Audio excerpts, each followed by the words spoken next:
नमस्कार, उत्तर प्रदेश की खबरों में आपका स्वागत है। मैं हूं आपके साथ शैलजा त्यागी। तो सीएम योगी आदित्यनाथ ने लखनऊ स्थित अपने सरकारी आवास पर जनता दर्शन में आए लोगों की समस्याओं को सुना और संबंधित अधिकारियों को प्राथमिकता के साथ जन समस्याओं के जल्द निराकरण के निर्देश दिए।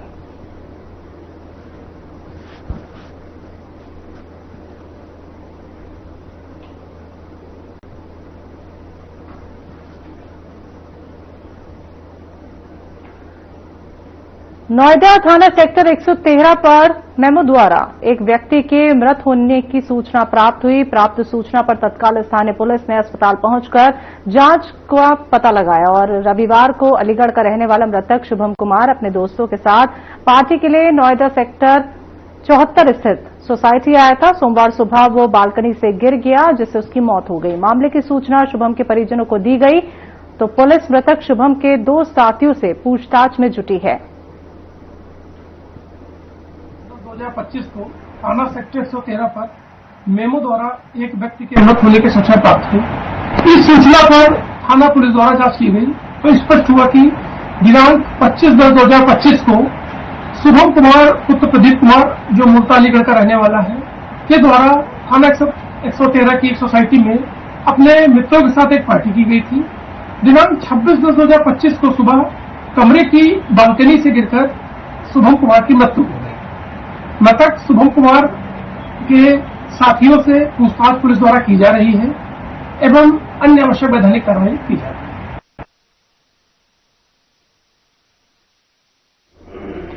विदेश सचिव विक्रम मिस्री ने प्रेस कॉन्फ्रेंस की, जिसमें उन्होंने उपराष्ट्रपति सीपी राधाकृष्णन की सेशेल्स यात्रा पर जानकारी दी। उन्होंने क्या कुछ कहा, आपको सुनवाते हैं। Honorable Vice President of India, Shri C.P. Radhakrishnan, is on a visit to Seychelles on the occasion of the swearing-in ceremony of the newly elected President, Dr. Patrick Hermini. The Vice President arrived in Seychelles yesterday afternoon. He began his program by addressing a gathering of the Indian origin community here in Seychelles, and subsequently attended the swearing-in ceremony of the newly elected president. He also had a brief meeting with Prime Minister Naveen Chandra Ramgoolam of Mauritius, who is also here in Seychelles for the same purpose. This morning, Vice President called on the newly sworn-in President, Dr. Hermini, and conveyed to him greetings and good wishes from the people and government of India. He underlined to him India's intent and desire to further the long-standing ties of kinship and cooperation between India and Seychelles. He especially expressed his desire to strengthen relations in all of the areas of Seychelles' priorities insofar as its development is concerned, particularly in the areas of health, education, energy, transport, and of course maritime security. The Vice President also handed over to President Dr. Hermini an invitation from the Prime Minister of India to pay a visit to India at mutual convenience. The Vice President also had a meeting with Vice President-elect Sebastien Pillay of Seychelles this morning. Next year, Seychelles will celebrate 50 years of independence. It also happens to be the 50th anniversary of the establishment of diplomatic relations between India and Seychelles. As these happy events gather next year, we are confident that the relationship between India and Seychelles will be taken to greater. Lakhimpur Kheri में स्मृति प्रकटोत्सव मेला 2025 का आयोजन किया गया, जिसमें CM Yogi Adityanath ने भी शिरकत की। तो इस मौके पर सीएम योगी आदित्यनाथ ने सभा को संबोधित किया। जब संत कबीरदास जी का नाम आता है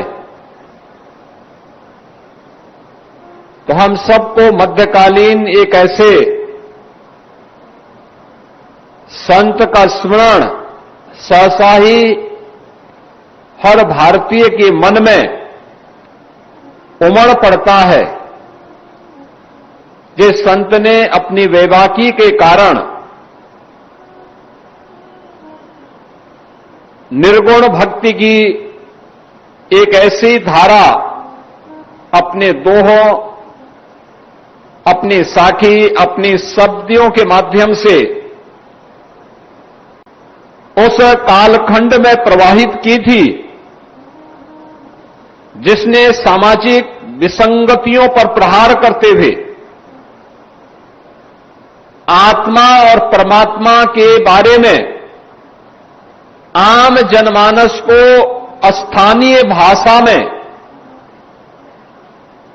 समझाने के लिए बड़ी सहजता और सरलता से उन्होंने अपनी साखी, शब्दी और दोहों के माध्यम से समझाने का काम किया था।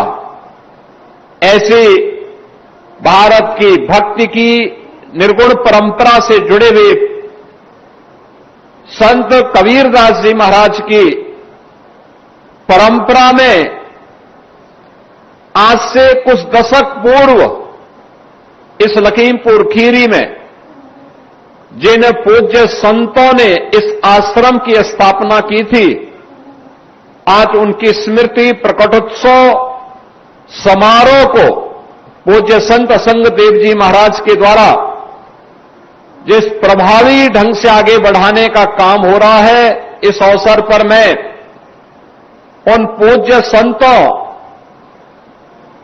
श्री क्षमा देव जी महाराज, पूज्य संत गुरुमन देव जी महाराज और इस परंपरा से जुड़े हुए उन सभी पूज्य संतों की जिनकी स्मृति के लिए प्रकटोत्सव आज यहां पर आयोजित हो रहा है, जिन्होंने कबीरदास जी की वाणी को अपने व्यवहारिक जीवन में उतार करके उसके अनुरूप जीवन जिया था, उन सबकी स्मृतियों को नमन करते हुए मैं विनम्र श्रद्धांजलि अर्पित करता हूं और इस आयोजन के लिए श्री असंगदेव जी महाराज को और उनके सभी अनुयायियों को हृदय से धन्यवाद भी देता हूं।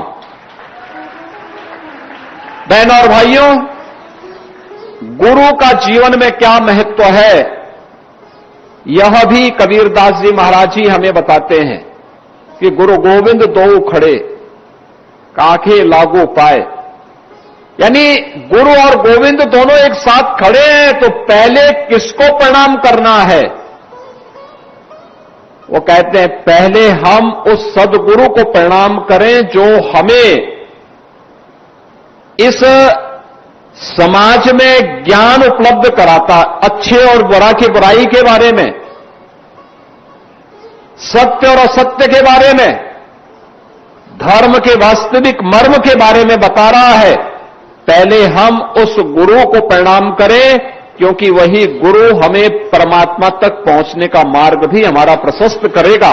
यह भी संत कबीर जैसे ब्रह्मज्ञानी संतों के द्वारा जब अपनी वाणी के माध्यम से समाज को बताया जाता है, समाज की उस समय की विसंगतियों के खिलाफ भी किस प्रकार का प्रहार उन्होंने किया था, खासतौर पर आज के समाज के लिए अत्यंत प्रासंगिक है, जिसमें लोगों के मन में अधिक से अधिक संपत्ति बनाने की होड़ सी लगी है, अधिक से अधिक संपत्ति हड़पने और बनाने की जायज और नाजायज दोनों तरीके से, उनके बारे में भी कबीरदास जी ने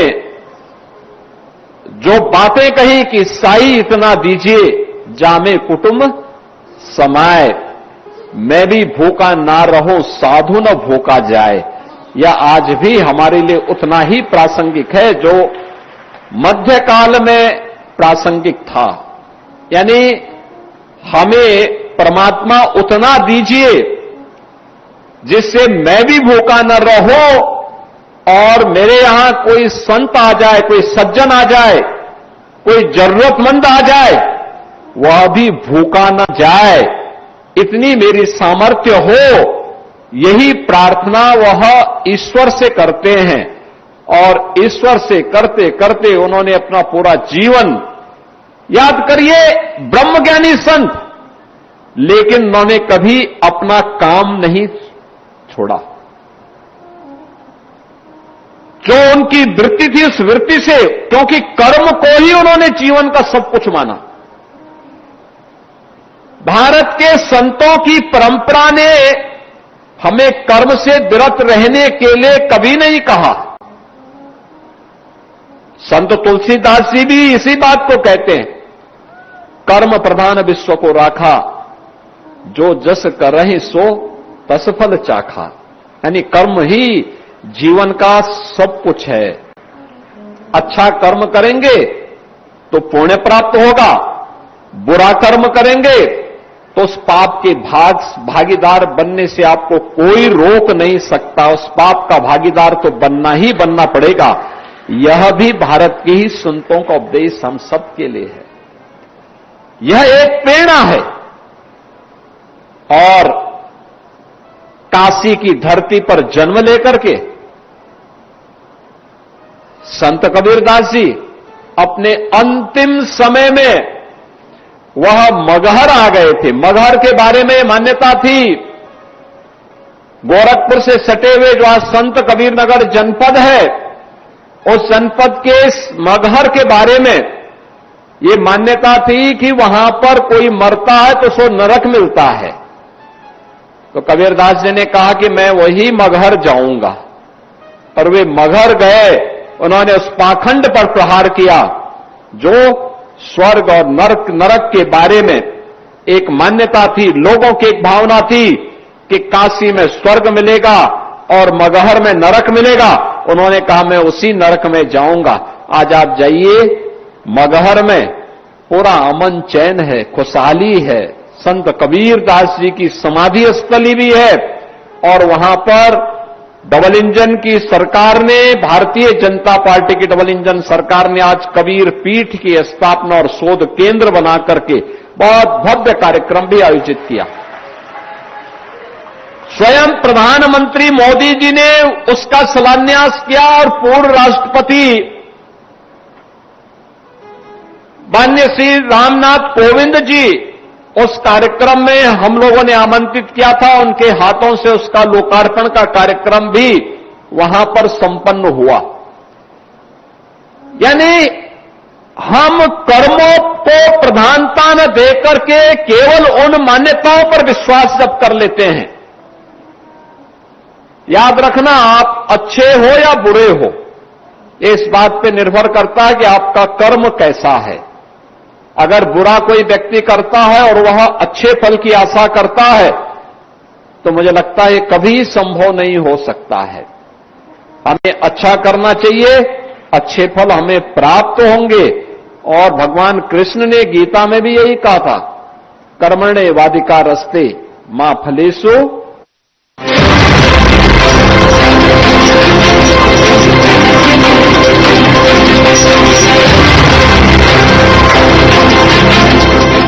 2047 में कैसा होगा विकसित भारत का विकसित उत्तर प्रदेश? क्या आप चाहते हैं कि कृषि क्षेत्र में नवाचार और पशुधन की समृद्धि से बढ़े अन्नदाता की आमदनी? गांव-गांव तक पहुंचे चौड़ी सड़कें, हवाई यात्रा के लिए किसान की जेब में हो पैसे, विश्व स्तरीय शिक्षा और वर्ल्ड क्लास इलाज, बढ़े उद्योग, रोजगार, नौकरी और अपना व्यापार, रिन्यूएबल और ग्रीन एनर्जी हो यूपी में फुल, ताकि कभी न हो पत्ती गुल। डीप टेक, एआई और इलेक्ट्रॉनिक संसाधनों का बिछे जाल, सांस्कृतिक धरोहर का पुनर्जागरण और गौरव काल। क्या आप चाहते हैं ऐसा उत्तर प्रदेश? अगर हाँ तो उठाइए मोबाइल, क्यूआर कोड को स्कैन करें और पोर्टल समर्थuttarpradesh.up.gov.in पर लिखकर या बोलकर दर्ज कराएं सुझाव। आपके सुझाव से बनेगा विकसित यूपी का रोड मैप और मूल्यवान सुझाव देने वाले किए जाएंगे सम्मानित, क्योंकि आपकी राय विकसित यूपी बनाए। लोग सेहत बनाने के लिए क्या क्या नहीं करते? जिम जाते हैं, कसरत करते हैं, काजू बादाम प्रोटीन के डिब्बे तक घोल कर पीते हैं, फिर भी उनकी सेहत नहीं बनती, क्योंकि उनका पाचन तंत्र खराब है। और जब तक के पाचन तंत्र दुरुस्त नहीं होगा, वो जितना मर्जी अच्छे से अच्छा खा ले, उनकी सेहत नहीं बन सकती। इसलिए हमारी संस्था सन्यासी आयुर्वेदा ने एक ऐसी दवा का निर्माण किया है जो कि आपके लिवर को आपके पाचन तंत्र को दुरुस्त करने का काम करती है, ताकि आप जो भी खाएं उसका पूरे का पूरा निचोड़ आपके शरीर को लगे, आपकी भूख बढ़े, खाया पिया सही से लगे, नया खून बने, हड्डियों में जान आए, वजन बढ़े और आप मोटे तगड़े खूबसूरत पर्सनैलिटी के मालिक बन जाए। सिर्फ 655 रुपए की पूरे 1 महीने की दवा होती है और आप इसे घर बैठे 01145454545 पर फोन करके दवा मंगवा सकते हैं।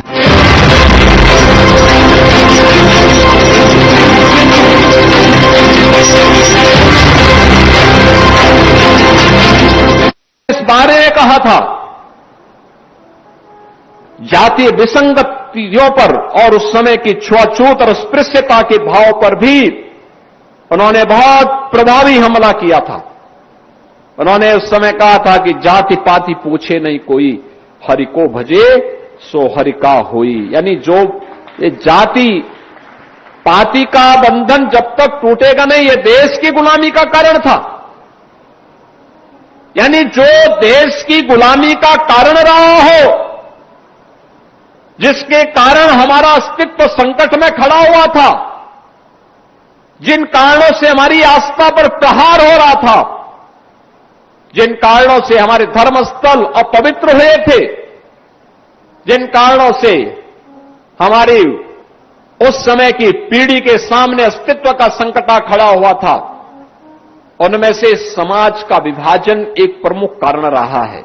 समाज का विभाजन जाति के नाम पर, छुआछूत और अस्पृश्यता के नाम पर, तमाम प्रकार के जो विभाजन थे, इस विभाजन से उभारने के लिए उस समय भी गुरु रामानंद जी महाराज ने, संत कबीरदास जी महाराज ने, सदगुरु रविदास जी महाराज ने, अन्य ऐसे अनेक पूज्य संतों ने, महाराष्ट्र की धरती पर भी तमाम ऐसे पूज्य संत हुए जिन्होंने उस समय के समाज को एक नई दिशा दी, और उनकी वाणी आज भी उतनी ही प्रासंगिक है जितना उस समय थी। उनकी प्रासंगिकता एक शाश्वत भाव के आधार पर है, और शाश्वत भाव हर देश, हर काल, हर परिस्थिति में समान रूप से लागू होती है। बहनों और भाइयों, आज जब हम यहां पर कबीर धाम आश्रम से के संस्थापक पूज्य संतों की स्मृति प्रकटोत्सव कार्यक्रम के साथ जुड़े हुए हैं, उन स्थितियों में हम सबका दायित्व बनता है। आज हमारा भारत विकास की जिन नई बुलंदियों को छूता हुआ दिखाई दे रहा है, एक नया भारत है। एक नया भारत जो अपनी विरासत पर भी गौरव की अनुभूति करता है और जो विकास के नित नए प्रतिमान को स्थापित करते हुए लगातार दुनिया के अंदर एक ताकत के रूप में अपने आप को स्थापित कर रहा है। आप अनुमान करिए ना, आज से 10 वर्ष पहले, 8 वर्ष पहले कोई कल्पना करता था कि अयोध्या धाम में श्री राम जन्मभूमि पर भगवान राम का मंदिर बन पाएगा? जब राम भक्त इसके लिए आवाज उठाते थे तो लोग बोलते थे कि सपना ही बना रहेगा। राम भक्त कहता था कि नहीं, हमें कितना भी संघर्ष करना पड़ेगा, हम करेंगे। 500 वर्षों से संघर्ष है, आगे भी संघर्ष करेंगे, लेकिन हम अपने मुद्दे से भटकेंगे नहीं। याद करिए, जब एकजुटता होती है ना, असंभव भी संभव हो जाता है। आज आप अयोध्या धाम में जाएंगे, भगवान राम का भव्य मंदिर का निर्माण हो चुका है। जो अयोध्या वीरान थी, आज फिर से वहां रौनक आ गई है। यानी अयोध्या धाम में गत वर्ष 6 करोड़ से अधिक श्रद्धालु दर्शन करने के लिए आया था। 6 करोड़ से अधिक श्रद्धालु अकेले अयोध्या धाम में, जिस अयोध्या में बामुश्किल कुछ लाख श्रद्धालु आ पाते थे, आज गत वर्ष 6 करोड़ श्रद्धालु आए थे। और इस वर्ष तो ये संख्या और भी बढ़ेगी, क्योंकि प्रयागराज महाकुंभ के कारण 13 जनवरी से लेकर के और 27-28 फरवरी तक हम लोगों ने देखा कि प्रतिदिन 10 लाख श्रद्धालु अकेले अयोध्या धाम में आता था दर्शन करने के लिए। बहनों और भाइयों, ये बातें इस बात को दिखाती हैं कि हम जब भी प्रयास करेंगे उसके परिणाम आएंगे।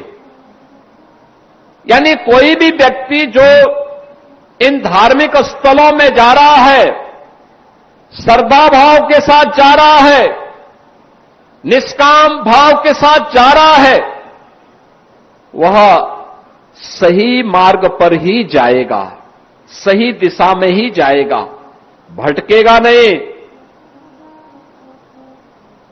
किसी विदेशी ताकत के द्वारा उसको खरीद फरोख्त नहीं किया जा सकता, उसको समाज की मुख्य धारा से कोई भटका नहीं सकता है। और इसीलिए समाज की आस्था पर प्रहार करने के लिए समाज विरोधी तत्वों के द्वारा लगातार आज भी प्रयास हो रहे हैं, लगातार प्रयास हो रहे हैं। एक बांटने की साजिश, जाति आधार पर समाज को विभाजित करने की साजिश, लगातार प्रहार हो रहे हैं। और दूसरी ओर आस्था पर प्रहार। आप देख रहे होंगे लगातार कुछ न कुछ ऐसी टिप्पणी जो भारत की सनातन आस्था को आहत करती हो, भारत और भारतीयता को अपमानित करती हो, इस प्रकार की साजिशें लगातार हो रही हैं। लेकिन हम सबको चाहिए कि सबसे पहले अपनी कमियों को हम दूर करें। बीमारी अगर कहीं पे है, समय रहते उसका उपचार होना चाहिए। ये बीमारी इससे पहले कैंसर बने और असाध्य हो, हमें उसको पहले स्टेज में ही पूरी तरह रोकना चाहिए, उसका उपचार करना चाहिए। और अगर हमने समय रहते उपचार कर लिया तो वही बाद में बड़ा घाव बनने या कैंसर बनने से हम उसको रोक सकते हैं। जो विसंगतियां हैं लंबे समय तक, लाखों वर्षों का जिस समाज का इतिहास रहा हो, स्वाभाविक रूप से उसके साथ समय के अनुरूप बहुत सारी अच्छाई के साथ साथ कुछ बुराइयां भी आ गई होंगी।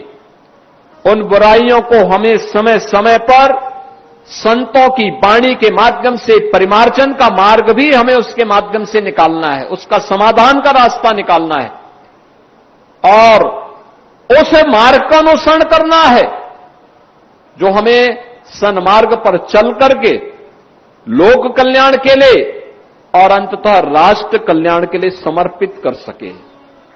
अभी यहां पे असंग देव जी महाराज जब बोल रहे थे तो उन्होंने कुछ बातें कही,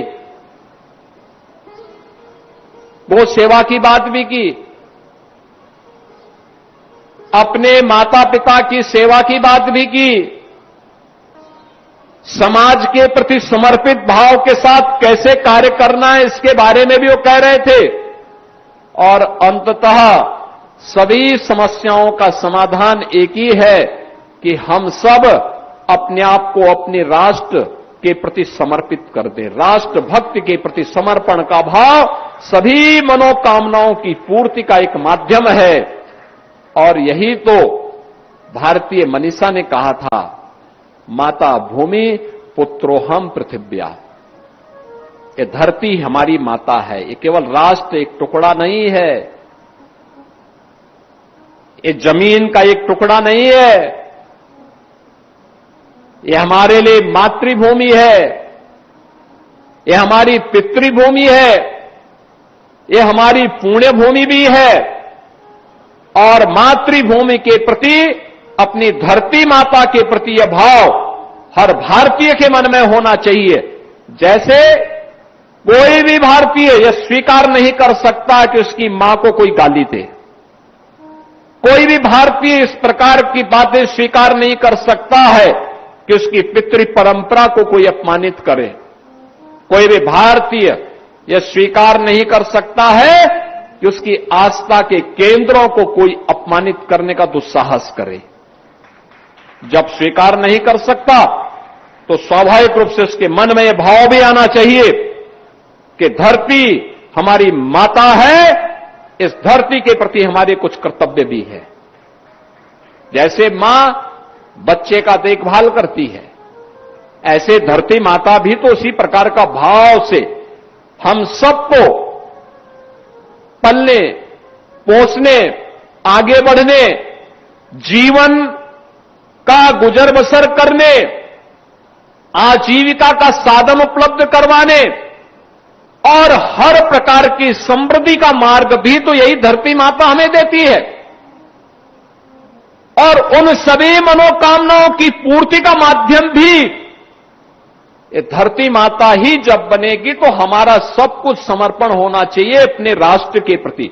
जिन कारणों से राष्ट्र की एकता और अखंडता कमजोर होती हो, जिन कारणों से हमारा देश कमजोर होता हो, उन कारणों से अपने आप को दूरी करना, उन कमियों को दूर करना, उन कमियों को समय रहते हुए समाधान निकाल देना अगर हम करते हैं तो जिस देश की आजादी के लिए हजारों नौजवानों ने अपना बलिदान दिया, जिस देश की सुरक्षा के लिए आज भी हमारे लाखों सैनिक सीमाओं की सुरक्षा के लिए दिन रात की परवाह के बगैर, सर्दी गर्मी बरसात की परवाह के बगैर भारत की सीमाओं पर डटे हुए हैं, सम और विषम परिस्थितियों का सामना करते हुए भी जहां पर टेम्परेचर -40 डिग्री तक नीचे गिर जाता है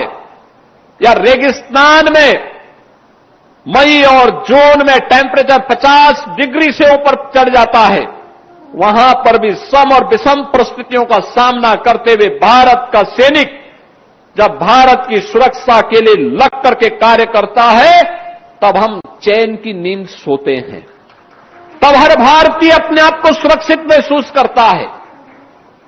और ये लंबे समय से लगातार ये चला आ रहा है। खबरों में अभी के लिए इतना ही। मुझे दीजिए इजाजत। नमस्कार।